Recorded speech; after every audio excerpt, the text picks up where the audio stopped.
Can you overcome a disadvantageous starting position with strategic prowess in Xena's tournaments? Okay, if you didn't have the chance to grab that legendary Rudra robot, actually, there is no need to worry. Xena's Heroes introduces the new Hermes Challenge Tournament, where you stand a chance to win one of the 100 legendary XLR Hermes robots. And you know, in Xena, the term legendary holds some significant value. So, participation is highly recommended for both novices and experts alike. As always, we've got some tips to enhance your gaming effectiveness. So, let's waste no time and get there. The Hermes Challenge Tournament started on August 10th and will run until September 23rd. Providing you with around a month or so to compete for rewards. And yeah, the tournament's rating formula still remains the same. The damage you deal during battles is multiplied by your final placement coefficient. Therefore, achieving both maximum damage and high placement is actually pivotal here. Besides, the rewards mirror those of the previous challenge tournament. So, what they are. First, valuable components for the new XLR Hermes robot. And then, tickets for the Grand Challenge Tournament, featuring a prize pool of $50,000. So, to enter the tournament, you will require the following. First, a robot at level 60, and then a tournament access card. You have 6 tournament battles available daily. Each battle necessitates either a challenge tournament ticket or an active challenge tournament pass. By the way, the tournament shops have been updated too. They now offer a loyalty bonus in the form of discounts for dedicated players seeking even more battles. For the base tournament, there are now 4 purchasing options available, along with 4 options for the challenge tournament. By the way, if you're completely new here and wondering how long it takes to access that challenge tournaments, well, just watch this intuitive guide as we walk you through robot leveling. So just do that. Moreover, yes, Xena also introduces a novel game mode for 10 players. When a team takes damage, it generates a life orb. By collecting the orb, the team regains health based on the damage sustained by the team that dropped the orb. To retrieve the orb, a robot must be within a specific radius of it. This radius varies based on the chosen robot type.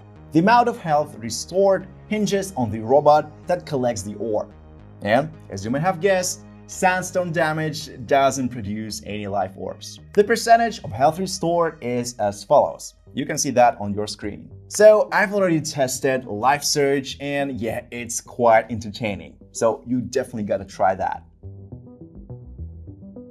And now, shall we delve into the ultimate rewards for our endeavors? The XLR Hermes. This light robot boasts guided and unguided rockets as its primary weapons, along with artillery defense and auto-regen abilities that offer additional damage. Furthermore, it provides automatic recovery for both the robot itself and its team. Thus far, 2 key abilities have been unveiled. First is flight.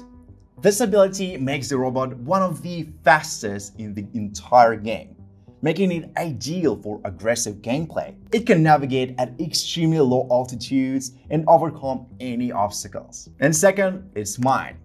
Well, not mine. This ability empowers robots to replicate and use the abilities of other players during the combat. So what do we have here?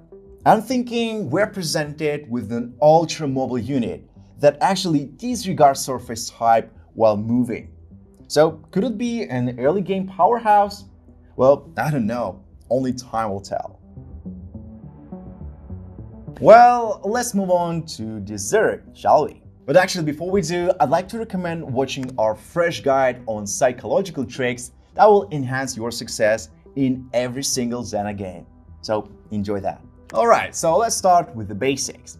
Experiment with character leveling. By the way, our beloved friend GeekFi emphasizes allocating more talents into defense rather than attack and vitality. But if you still prefer the classics, you can distribute 3 points to attack and 7 points to vitality, or vice versa. After all, what do you say? It's a well-balanced approach, so you can't go wrong with that. Moreover, the XMR Adam build still remains the most popular choice. So no surprises here, right? Just go for speed module, hack, and mobile or silent facility. And just remember, all abilities should be at level 15 and of legendary rarity, of course. And yeah, pay attention to the number of robots at the beginning of the game. 90 should suffice. Besides, you can divide your army into multiple cohorts to quickly capture nearby towers, but don't spread them too far apart. An unexpectedly favored option here is XHR Ares. By utilizing the energy shield and ward trophies, you can counter Adam with this hack and effectively establish an army in nearby towers. Once again, legendary rarity and level 15 abilities are just crucial here. And yeah, despite the team releasing a shield hotfix, Ares still remains a formidable presence on the battlefield. However, speaking of Ares' weaknesses, they lie in the early game stages. So, despite having increased health, Adam can easily dismantle even larger cohorts. So, your objective here is to avoid any early confrontations.